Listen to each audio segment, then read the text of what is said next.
Bismillahirrahmanirrahim. Assalamualaikum warahmatullahi wabarakatuh. Alhamdulillahilladzi ja'alal qalama lil kitabah wal kitabah lil qiraah wal qiraah lil ma'rifah wal ma'rifah lil ibadah wal ibadah lillahi ta'ala insyaallah.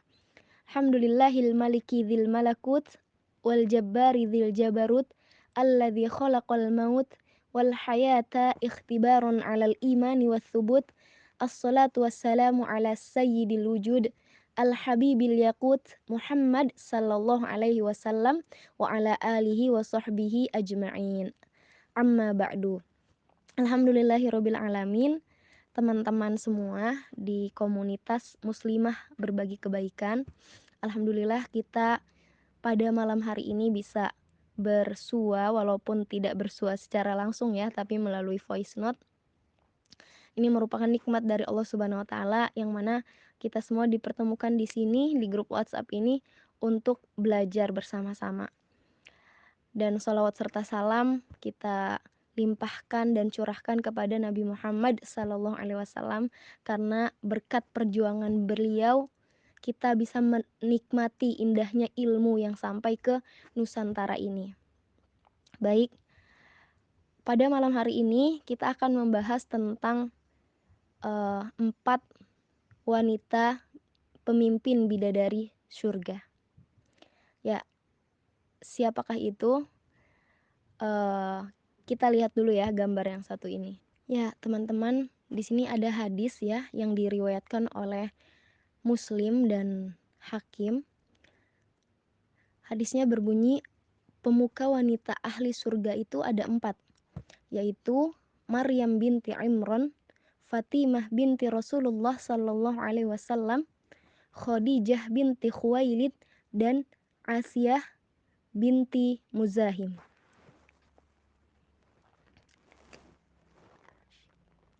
Baik teman-teman semua ya, Masya Allah, 4 wanita ini adalah para pemimpin bidadari di surga. Ya, sekarang kita sedikit membayangkan ya, bagaimana sekarang apa sih wanita-wanita sekarang itu puncak pencapaian mereka gitu, dikatakan mereka itu hebat gitu. Itu jika mereka menang dalam suatu ajang gitu ya. Kalau wanita-wanita yang eee, bukan wanita muslimah, mereka pasti akan bangga gitu dengan gelar Miss World gitu, Miss Indonesia. Mereka akan bangga dengan gelar itu gitu. Mereka akan bangga dengan gelar dunia karena dianggap seorang yang sudah sampai memenangkan Miss World atau Miss Indonesia, berarti mereka itu wanita yang cerdas gitu ya. Wanita yang dipilih oleh banyak orang, dinobatkan kepada dirinya bahwa dia itu wanita yang cantik, cerdas, dan lain sebagainya. Nah, tapi ini gitu ya, berbeda dengan penobatan manusia itu. Akan tetapi Allah sendiri yang langsung menobatkan, mention langsung 4 wanita muslimah yang tadi, Masya Allah, yang telah disebutkan untuk menjadi pemimpin bidadari ahli surga. Masya Allah, betapa bahagianya ya sebagai seorang wanita di-mention langsung sama Allah gitu. Di-mention langsung sama Allah untuk menjadi pemimpin bidadari di surga kelak. Yaitu siapa? Yang pertama tadi adalah Asiyah. Asiyah ini adalah istri dari penguasa yang zalim, yaitu Fir'aun atau disebut dengan Ramses III ya. Kita tidak mengira gitu ya, seorang Asiyah yang merupakan istri dari penguasa yang zalim, terus ternyata Allah pilih menjadi sebaik-baik wanita. Kemudian yang kedua adalah seorang yang sangat mulia, melahirkan anak yang sangat mulia, yaitu Nabi Isa alaihissalam. Siapakah ia? Yaitu Maryam. Beliau adalah wanita yang Allah karuniai bisa melahirkan, bisa hamil ya, tanpa seorang suami. Wanita solihah, wanita ahli ibadah, yaitu Maryam binti Imran. Kemudian yang ketiga adalah, ini unik ya, yaitu seorang ibu dan anak, yang dua-duanya Allah mention untuk menjadi ratu bidadari di surga, yaitu Khadijah radhiyallahu anha dan Fatimah Az-Zahra radhiyallahu anha. Nah, kita sangat mengenal ya, Masya Allah, sosok keteladanan dua sosok wanita mulia ini. Perjuangannya yang luar biasa dan sangat pantas sekali menjadi pilihan Allah di surganya kelak menjadi ratu bidadari. Maka mari kita menapaki kesabaran mereka, kesabaran empat-empatnya, empat wanita ini. Kok bisa gitu ya sampai Allah memilih mereka menjadi sebaik-baik wanita. Semoga kita dengan meneladani mereka, Allah berkenan memasukkan kita ke surga, menjadi bidadari di dalamnya dan bertemu dengan empat pemimpin bidadari ini. Ya, baiklah teman-teman, kita sudah lihat ya tulisan yang di atas. Mengeluh, ujianmu tak seberat Maryam, gitu ya kira-kira. Ya, jadi Maryam ini merupakan sosok wanita yang luar biasa dan dilahirkan dari keluarga yang memang Masya Allah solih, luar biasa, yaitu keluarga Imron. Ya, kita tahu ya bahwasannya sampai-sampai ya keluarga Imron ini dijadikan nama surat atau dijadikan kisah di dalam Al-Quran oleh Allah Subhanahu wa Ta'ala. Padahal Imron ini bukanlah nabi, tapi Masya Allah dijadikan ibroh yang luar biasa. Maka kita kenal dengan surat Ali Imron, keluarga Imron. Nah, Imron ini merupakan ayah dari Maryam, dan ini hidup sejaman dengan Nabi Zakaria, dan Nabi Zakaria dan Imron ini adalah sepupuan ya, mereka berdua sepupu. Nah, kemudian ibu dari Maryam ini namanya adalah Hana. Saat itu Hana sedang hamil besar. Ya, kita simak, kita ulas kisahnya ya. Saat itu Hana sedang hamil besar. Kemudian Imron suatu hari bermimpi bahwasannya kelak dari keturunannya akan lahir seorang nabi. Nah, karena saat itu Hana sedang mengandung, maka seluruh Bani Israel mengira bahwasannya yang akan lahir nanti dari kandungannya Hana ini adalah seorang lelaki yang nantinya kelak menjadi nabi. Mereka semua sudah menunggu-nunggu nih, Bani Israel menunggu-nunggu bahwa akan ada nabi yang lahir gitu di saat itu, yaitu dari rahim Hana. Mereka kira dari kehamilan Hana ini gitu. Sebelum Hana melahirkan, qadarullah suaminya Imron meninggal dunia. Nah, setelah itu di saat detik-detik ingin melahirkan ya, tidak ada seorang suami, dan setelah mengandung ternyata bayinya itu adalah perempuan. Beda dari dugaan Bani Israel yang saat itu mengira bahwasannya yang lahir adalah laki-laki. Nah, disitulah di dalam Quran surat Ali Imran ya, di ayat 36, Hana bilang, "Falamma wada'atha qalat rabbi inni wada'tuha untha wallahu a'lamu bima wada'at wa laysa dzakaru kal untha wa inni sammaituha Maryam wa inni u'idzuha bika wa dzurriyyataha minasyaitonir rajim." Ya, artinya adalah ketika ingin melahirkan Maryam, dia Hana berkata, "Ya Tuhanku, aku telah melahirkan nih gitu, anak perempuan.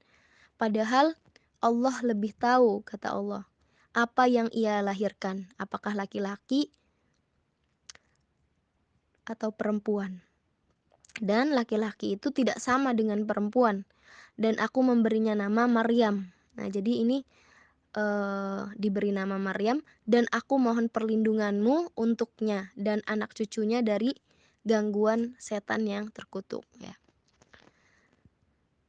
Nah, kemudian setelah itu setelah dilahirkannya Maryam, karena sebelum sebelum Maryam dilahirkan, Hana di saat masih mengandung itu Hana sudah bernazar. Nazartu laka ma fi batni muharraran fataqabbal minni, kata Hana bahwasanya nanti kelak anaknya yang akan lahir akan aku jadikan muharrar, orang yang bebas atau pengabdi Allah gitu ya. Nah, ternyata anaknya ini bukan laki-laki tapi perempuan. Tapi tetap ya Maryam ingin melaksanakan janjinya bahwasanya anaknya itu akan menjadi muharrar, pengabdi Allah yang ditempatkan di Baitul Maqdis. Nah, kemudian akhirnya setelah usianya Maryam sudah cukup yaitu 6 tahun, ia meminta kepada Nabi Zakaria ya untuk membawa Maryam di Baitul Maqdis. Nah, sedangkan saat itu di Baitul Maqdis kondisinya adalah yang menjadi para pelayan-pelayan Baitul Maqdis atau merobitnya adalah laki-laki semua, robi-robi semuanya, kaum lelaki. Akhirnya dibuatkanlah mihrab oleh Nabi Zakaria di samping Masjidil Aqsa khusus untuk Maryam. Mihrab itu seperti bilik kecil ya, tempat untuk Maryam tinggal dan beribadah di situ.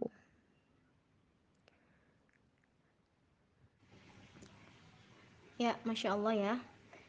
Kemudian di mihrab tersebut, Masya Allah, Maryam mengabdikan dirinya kepada Allah. Dia hanya beribadah, beribadah, dan hanya beribadah hingga sampai makanan langsung turun dari Allah untuk Maryam, yaitu di dalam Quran surat Ali Imran ayat 37, kullama dakhala 'alaiha Zakaria al-mihraba wajada 'indaha rizqa qala ya Maryamu anna laki hadza qalat huwa min 'indillah innallaha yarzuqu man yasha'u bighairi hisab. Ya, yang artinya adalah setiap kali Zakaria masuk menemui Maryam di mihrabnya, Zakaria mendapati makanan di sisinya. Dia berkata, "Wahai Maryam, dari mana engkau peroleh?" Maryam menjawab, "Itu dari Allah Azza wa Jalla. Sungguhnya Allah memberi rizki kepada siapa yang Dia kehendaki tanpa perhitungan." Masya Allah ya. Maryam diberikan rizki, diturunkan langsung makanan dari langit karena kesolehahannya, karena pengabdiannya kepada Allah. Nah, kemudian yang tadinya Maryam ini di saat dilahirkan itu menjadi kekecewaan Bani Israel ya. Semua orang tidak setuju, tidak menerima gitu ya dengan kehadiran sosok wanita yang dikiranya tadinya adalah nabi lelaki. Jadi Maryam ini tadinya dikucilkan sama sependuduk kaumnya saat itu, dikucilkan karena Maryam yang lahir gitu ya, bukan nabi yang diharapkan, yang dikatakan oleh Imran. Nah, kemudian setelah Maryam ini ibadah di mihrabnya, dia menjadi wanita yang sangat mulia dan suci. Masya Allah. Jadi setiap kali ada seseorang yang datang ya ke Baitul Maqdis, kemudian ada yang sakit, didoakan oleh Maryam, itu langsung sembuh. Masya Allah. Maka setelah itu tersebarlah bahwa Maryam ini adalah wanita suci. Wanita suci yang rajin beribadah gitu ya kepada Allah, dan doa-doanya itu cepat terkabul. Nah, kemudian setelah dikenallah sebagai wanita suci, Tidak lama kemudian Maryam ini mengandung yang nantinya akan melahirkan Nabi Isa alaihi salam. Nah, ketika mengandung gitu ya, itu semua orang bayangin ya, kalau di zaman sekarang ada orang wanita suci, wanita yang solihah, kemudian dia tiba-tiba mengandung tanpa seorang ayah, tanpa seorang lelaki gitu, tanpa seorang suami. Itu pasti semua orang pasti akan bertanya-tanya gitu. Kalau zaman sekarang itu mereka ya zaman sekarang wanita-wanita nggak benar ya, disebut wanita-wanita pelacur gitu. Dan itu terjadi pada Maryam gitu. Bagaimana gitu seorang Maryam yang tadinya dianggap sebagai wanita suci, qadarullah Allah titipkan di kandungannya, di dalam kandungannya bayi gitu ya, di dalam rahimnya bayi. Itu semua orang yang tadinya menganggap dia suci, akhirnya menganggap dia itu adalah orang yang hina banget gitu. Kenapa bisa dia Maryam ini hamil tanpa suami? Ya, itulah yang terjadi. Dan saat itu Maryam sangat sedih sekali sampai ia pergi jalan di saat hamil sudah besar gitu ya, jalan ke tempat yang di sana ada pohon kurma, ada di dalam surat Maryam ya. Sampai Maryam itu bilang gini, ya laitani mittu qabla hadza wa kuntu nasyam mansiya. Wahai, betapa baiknya aku mati sebelum ini dan aku menjadi seorang yang tidak diperhatikan dan dilupakan. Saking beratnya ujian yang dirasakan oleh seorang Maryam. Nah, kalau kita mengeluh gitu ya, apa gitu, seberat apa sih ujian kita? Sudahkah kita merasakan ujian yang dirasakan seberat Maryam sampai kita ada ya yang sampai frustasi, futur? Itu rasanya tidak apa-apanya, tidak ada apa-apanya ujian kita dibanding dengan Maryam. Maka di sini saya bikin judulnya ya, masih mau mengeluh gitu ya, ujianmu tak seberat Maryam. Ya, kemudian juga di surat Maryam ini, di kisah tentang Maryam ini, ada juga di dalam surat Maryam ya, di saat Maryam ingin melahirkan, itu Maryam bilang, wahuzzi ilaiki bijid'in nakhlati tusaqit 'alaiki rutaban janiyya. Yang artinya Allah bilang kepada Maryam, dan goyangkanlah pangkal pohon kurma itu ke arahmu, niscaya pohon itu akan menggugurkan buah kurma yang muda kepadamu. Nah, kira-kira ya, menurut kita ya, sekuat apa sih gitu seorang wanita yang akan melahirkan, terus sama Allah disuruh goyangin pohon kurma, terus kata Allah nanti yang jatuh itu buah kurma yang rutob. Rutob ini adalah kurma muda ya, kita kenal rutob kurma muda. Masya Allah, bayangin gitu, sekuat apa sih tenaganya seorang yang mau melahirkan. Nah, tapi di sini Maryam tidak protes gitu. Maryam patuh dengan perintah Allah. Dia goyangkan walaupun ya tenaganya nggak ada, cuma goyangin sedikit doang. Terus yang turun adalah kurma muda. Nah, kalau secara logika harusnya yang turun adalah kurma yang sudah masak dong, yang sudah matang gitu ya, yang lebih mudah untuk jatuh. Ini yang masih muda, yang keras gitu istilahnya, itu yang jatuh. Nah, disinilah ya luar biasanya. Jadi seorang Maryam itu seorang yang taat kepada Tuhannya, yang diperintahkan sama Tuhannya itu langsung melakukan, tapi dia lakukan sekuat tenaganya dia, ikhtiar dengan maksimal. Kita juga disuruh ikhtiar dengan maksimal. Kita hanya disuruh untuk taat, kemudian ikhtiar, dan hasilnya Allah gitu yang memberikan. Dan ini luar biasanya Maryam diberikan kurma muda, kurma rutab yang bagus ya untuk orang yang ingin melahirkan. Nah, maka itulah ya hikmahnya, kita itu hanya diminta oleh Allah untuk berusaha dan taat. Maka hasilnya serahkan kepada Allah. Seperti yang di dalam Quran surat At-Taubah ayat 106, wa qul i'malu fasayarallahu 'amalakum wa rasuluhu wal mu'minun وستردون إلى عالم الغيب والشهادة فينبئكم بما كنتم تعملون. Dan katakanlah, bekerjalah kamu melakukan sesuatu, beramal solehlah, maka Allah akan melihat pekerjaanmu. Begitu juga Rasulnya dan orang-orang yang mukmin. Dan kamu akan dikembalikan kepada Allah yang maha mengetahui yang gaib, yang nyata, lalu diberitakan kepadamu apa yang telah kamu kerjakan. Ya, makanya yuk kita ikhtiar maksimal dan juga berdoa kepada Allah serta taat dengan perintah-perintah Allah. Insya Allah, Allah yang akan memberikan kita baik itu ilmu, rezeki yang tidak diduga-duga.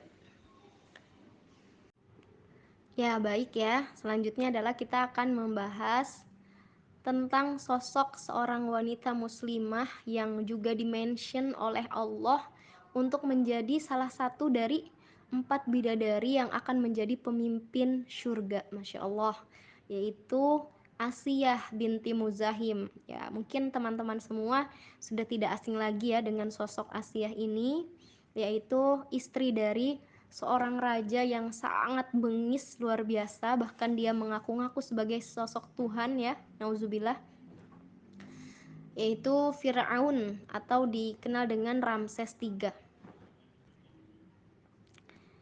Nah, Masya Allahnya ya di sini tidak menghalangi gitu ya seorang wanita untuk bisa Allah angkat derajatnya walaupun dia tidak menikahi lelaki yang solih. Nah, memang ada di dalam Al-Quran yang mengatakan perempuan-perempuan yang keji untuk laki-laki yang keji, dan laki-laki yang keji untuk perempuan-perempuan yang keji pula. Sedangkan perempuan-perempuan yang baik untuk laki-laki yang baik, dan laki-laki yang baik untuk perempuan-perempuan yang baik pula. Mereka itu bersih dari apa yang dituduhkan orang. Mereka memperoleh ampunan dan rizki yang mulia, yaitu surga. Ya, kita dapat mengambil pelajaran ya bahwasanya mengapa gitu seorang laki-laki yang baik Allah pasangkan juga dengan seorang wanita yang baik juga. Nah, karena pada dasarnya bukankah kecenderungan seorang laki-laki baik-baik adalah menyukai wanita yang baik-baik pula. Nah, begitupun sebaliknya. Nah, tetapi lain halnya nih dengan Asiyah.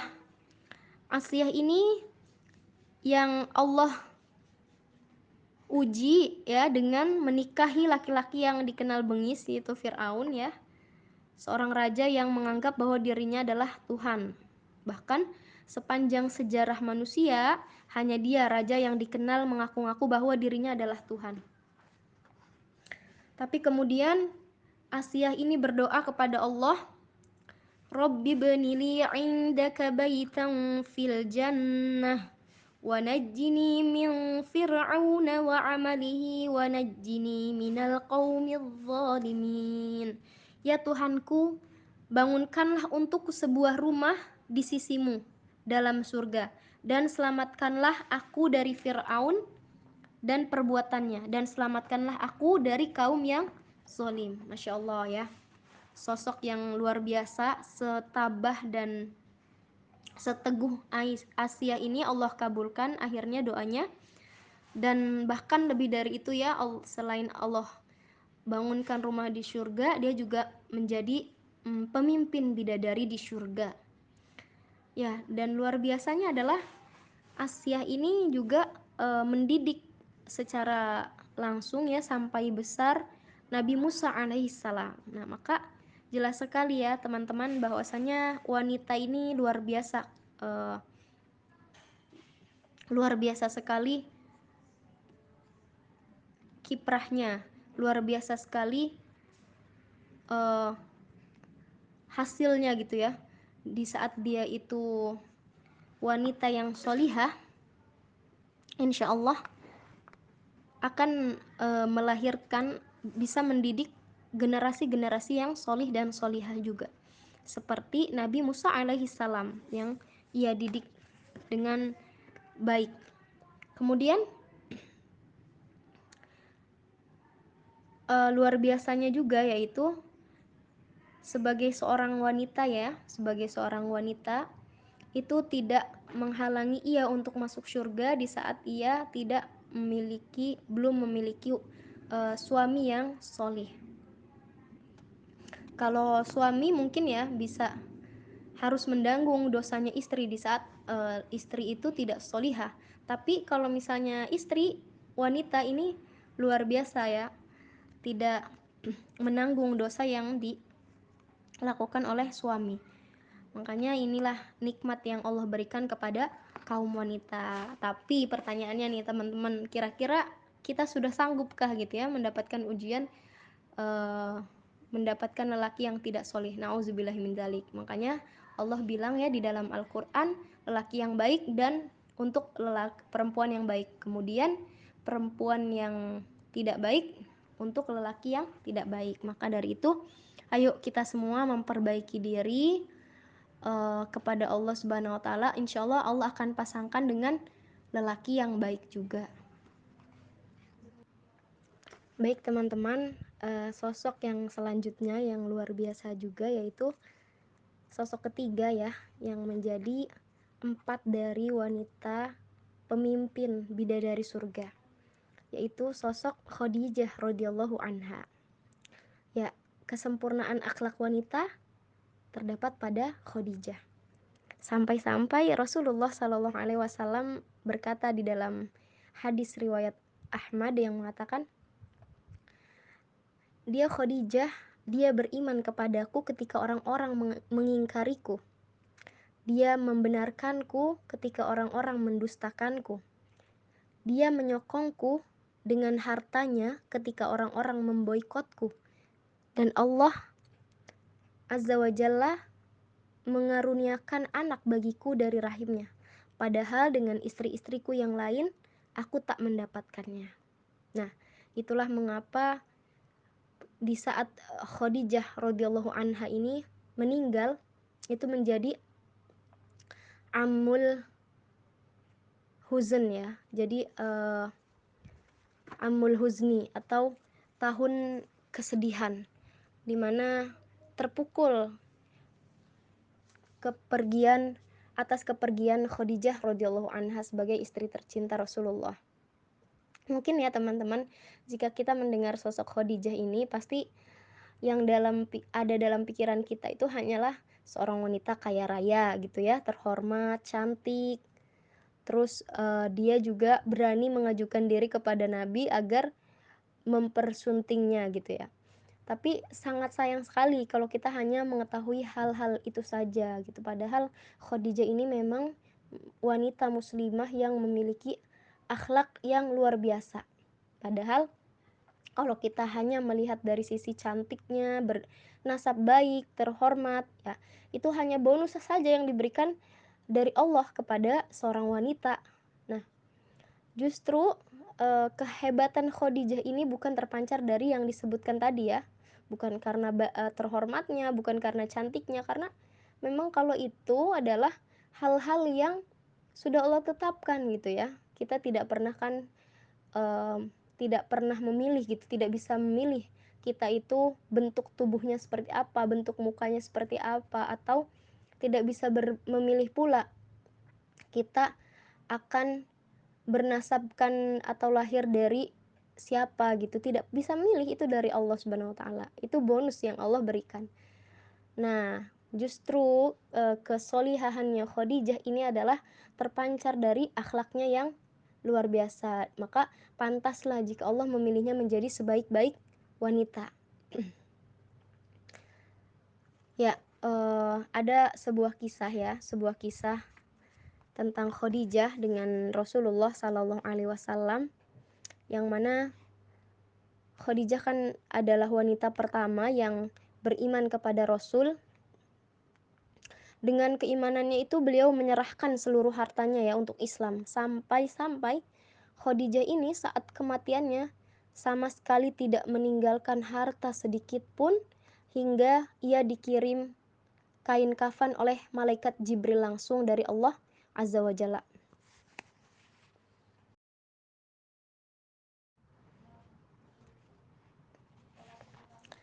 Ya, kemudian ya setelah itu menjelang wafatnya Khadijah ini, Khadijah radhiyallahu anha berbisik kepada putrinya Fatimah, mengatakan, "Wahai Fatimah, putriku sayang, aku yakin bahwa ajalku akan segera tiba. Aku takut akan siksa kubur. Tolong mintakan kepada ayahmu agar memberikan kain sorbannya, yang biasa digunakan saat menerima wahyu, agar dijadikan kain kafan untukku, karena aku malu memintakan langsung kepadanya."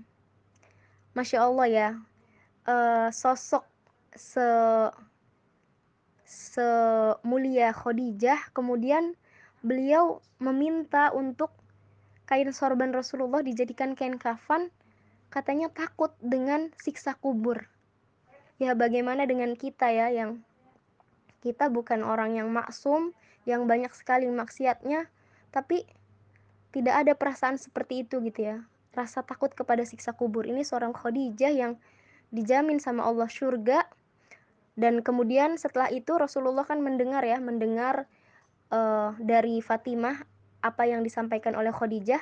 Setelah itu Rasulullah mengatakan begini, "Wahai Khadijah, Allah menitipkan salam untukmu dan telah dipersiapkan surga untukmu." Masya Allah. Betapa indahnya ya mendapatkan salam langsung dari Allah. Tak lama setelah Khadijah wafat, kemudian malaikat Jibril datang dengan membawa 5 kain kafan.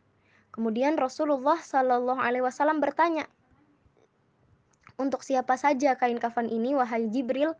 Kemudian beliau menjawab, "Untuk Khadijah radhiyallahu anha, untuk engkau wahai Fatimah, untuk Ali, dan untuk Hasan." Jawab Jibril alaihissalam.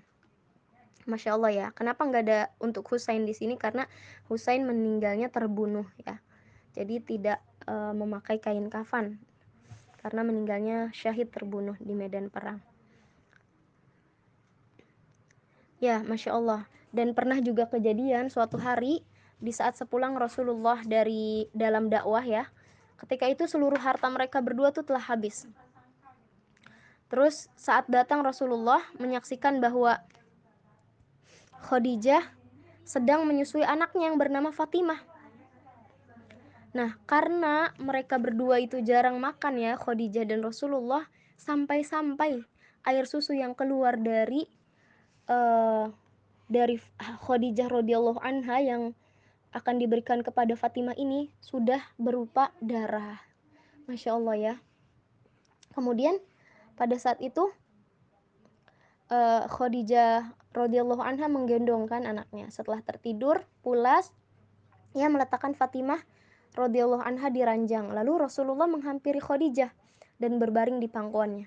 Tidak lama setelah Rasul memejamkan mata, air mata Khadijah menetes tepat di pipi Rasulullah.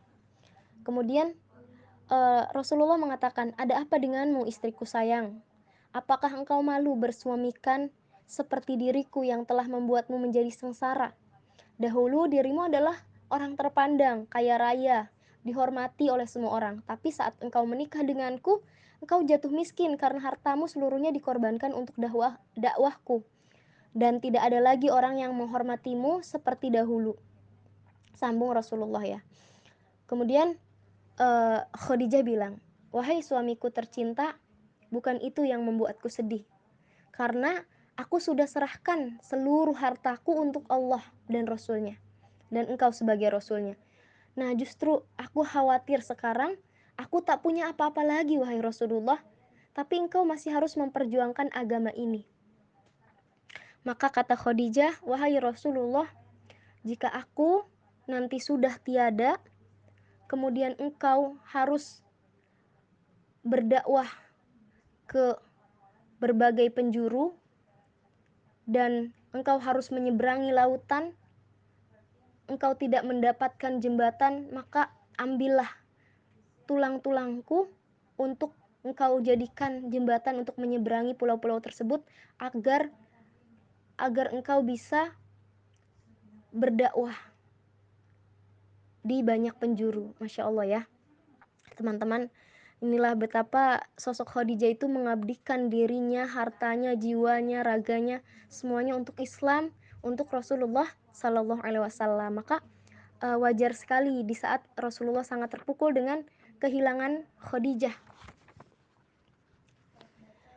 Ya, akhlak yang luar biasa yang dimiliki oleh seorang Khadijah. Maka jelaslah mengapa Allah memilih beliau, memention beliau untuk menjadi 4 dari wanita bidadari penghuni surga, bidadari pemimpin surga. Masya Allah. Ya, baik teman-teman, sosok yang terakhir adalah sosok teladan. Saya menyebutnya sosok teladan wanita zaman now, yaitu Fatimah Az-Zahra. Ya, luar biasa banget. Beliau terpilih untuk menjadi pemimpin bidadari surga. Ada di dalam hadis riwayat Abu Hurairah, Rasulullah mengatakan, Fatimah lebih kucintai daripada engkau, wahai Ali. Namun dalam pandanganku, engkau lebih mulia darinya. Ya, luar biasa. Fatimah Az-Zahra ini merupakan wanita suci yang terlahir dari sosok ibu yang mulia juga ya, yaitu Khadijah yang tadi barusan kita bahas, dan dari seorang ayah yang menjadi manusia terbaik sepanjang masa. Ya, memang ya, iman itu tak dapat diwarisi karena betapa banyak wanita zaman now ya yang terlahir dari orang tua, seorang ustadz ataupun ulama, tetapi ternyata anaknya tidak mewarisi iman ayahnya gitu ya. Sampai ada lagu yang mengatakan iman tak dapat diwarisi gitu ya. Nah, kita juga dapat melihat contoh dari keluarga Nabi Nuh ya, yang ternyata anak-anaknya Nabi Nuh itu tidak mengindahkan perkataannya Nabi Nuh gitu. Nah, inilah contoh dari iman itu tidak dapat diwarisi. Masya Allah ya. Nah, kemudian apa sih kemuliaannya sosok Fatimah Az-Zahra ini? Beliau ini adalah wanita suci ya, dirinya selalu terjaga dari hadas, selalu menjaga wudhu dan hidupnya selalu digunakan untuk mengabdi kepada Allah. Sampai ya, saking sucinya di dalam riwayat dikatakan beliau itu selama hidupnya tidak pernah haid. Masya Allah ya, kan fitrahnya seorang wanita itu kan haid setiap bulan ya, mengeluarkan darah kotor gitu. Saking rindunya Allah kepada Fatimah Az-Zahra ya, agar beliau selalu selalu beribadah, maka Fatimah ini tidak pernah haid sepanjang hidupnya.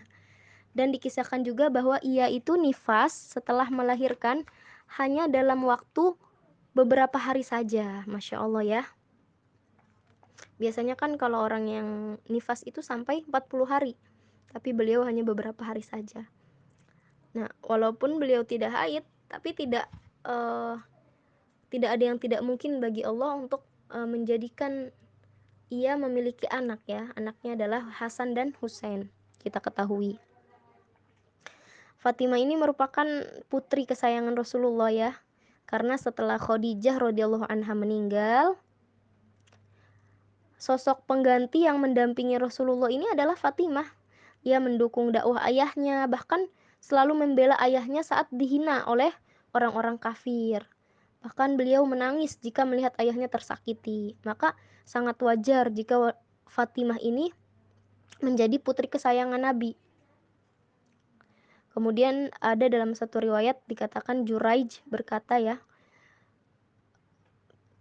Nabi SAW berkata kepada Juraij, kemudian Juraij berkata, lebih dari satu orang yang berkata kepadamu bahwa Fatimah radhiyallahu anha adalah putri Rasulullah yang paling bungsu dan paling dicintai.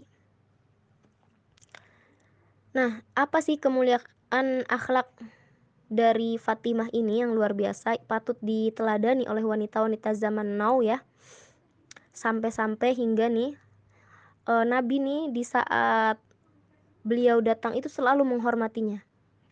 Sebagai wujud penghormatan dan kecintaan kepada Fatimah, setiap Rasulullah datang kepada Fatimah, Rasulullah berdiri menyambutnya, kemudian menciumnya dan mempersilahkan Fatimah untuk duduk di tempat duduknya. Ya Allah, luar biasa banget ya. So sweet lah istilahnya. Begitupun sebaliknya, Fatimah juga melakukan hal yang sama kepada Rasulullah Sallallahu Alaihi Wasallam.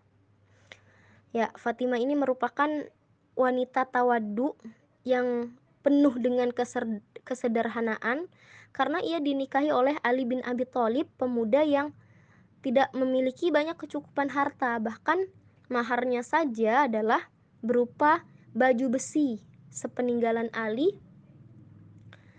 dalam perang. Masya Allah ya. Nah, dalam satu riwayat dikatakan bahwa baju pengantin yang Fatimah kenakan dibuat oleh ayahnya. Jadi bajunya, dress pengantinnya itu memakai baju yang dibuat sendiri oleh ayahnya Nabi Muhammad Sallallahu Alaihi Wasallam, dan terdapat 12 tambalan pada bajunya. Masya Allah, beda banget ya sama wanita-wanita zaman now yang pengennya kalau menikah itu di tempat gedung yang mewah, kemudian pengennya gaunnya dengan gaun yang paling indah gitu. Nah, Fatimah ini dengan penuh kesederhanaannya, kesolihahannya, dia tidak menginginkan yang mewah. Nah, ada juga suatu riwayat ya, di mana waktu itu pernah Nabi Shallallahu Alaihi Wasallam ini ngumpul dengan para sahabat. Kemudian ada Ali juga di situ ya, menantunya ikut juga ngumpul sama Rasulullah, bermajelis bersama Rasulullah. Kemudian setelah itu Rasulullah memberikan PR kepada mereka gitu. Apakah kalian tahu, kata Rasulullah, siapakah wanita yang paling mulia itu? Gak ada yang bisa jawab. Akhirnya dijadiin PR. Setelah itu pulanglah Ali ke rumahnya, ketemu sama Fatimah. Fatimah ini luar biasa ya, kalau pulang suaminya itu gak nanyain, abang hari ini dapat uang berapa gitu ya, tapi enggak, dapat ilmu apa dari Rasulullah, Masya Allah, dari ayahku gitu ya. Kemudian dia beritahu lah ya bahwa Rasulullah memberikan kami tugas gitu. Apa tugasnya gitu? Kami bingung wahai Fatimah. Rasulullah mengatakan, siapakah wanita yang paling mulia, katanya gitu. Nah, kemudian Rasulullah Sallallahu Alaihi Rasulullah, maaf. Kemudian Fatimah berkata, wahai Ali, saya tahu jawabannya gitu. Hah? Betulan, wahai Fatimah, memangnya siapa wanita yang paling mulia? Terus kemudian Fatimah mengatakan, wanita yang paling mulia adalah wanita yang tidak pernah mau melihat laki-laki dan tidak pernah dilihat oleh laki-laki, wahai Rasulullah. Wahai Ali, maaf. Kemudian akhirnya Ali ini senengan banget bisa tahu ya jawabannya. Akhirnya dia pas di saat keesokan harinya bermajelis lagi dengan Rasulullah. Siapa yang tahu? Kata Rasulullah, siapa yang tahu jawabannya yang kemarin? Kemudian Ali angkat tangan, saya wahai Rasulullah. Kata Rasulullah, pasti kau tahu jawabannya dari Fatimah. Ya betul, jawabannya adalah dari Fatimah. Jadi wanita paling baik adalah wanita yang tidak pernah melihat laki-laki dan tidak pernah dilihat oleh laki-laki. Wahai Rasulullah, kata Ali gitu ya. Ya, Masya Allah ya, ini menjadi tamparan keras untuk kita para akhwat-akhwat yang sering stalking orang lain, terutama laki-laki gitu ya. Ini juga termasuk dari penjagaan kita harusnya ya, penjagaan kita untuk tidak melihat hal-hal yang seharusnya tidak kita lihat. Dan tadi dikatakan oleh Fatimah, wanita terbaik adalah dia tidak melihat laki-laki dan dia malu terhadap laki-laki kecuali terhadap suaminya. Maka marilah kita teladani kisah Fatimah ini sebagai wanita suci ya, yang terjaga dari perbuatan yang tidak berguna. Beliau penuh kesederhanaan, sifatnya pemalu. Setiap ada laki-laki gitu ya datang. Nah, ini menjadi panutan buat wanita-wanita zaman now. Terlebih juga untuk wanita-wanita yang sering mengumbar-ngumbar agar dilihat oleh laki-laki lain. Ini tidak menggambarkan sosok wanita yang paling mulia. Ya, mungkin itu saja yang bisa disampaikan ya, ini terakhir kisah ini. Al-haqqu mir rabbik fala takunanna minal mumtarin. Ashkurukum ala husni ihtimamikum. Assalamualaikum warahmatullahi wabarakatuh.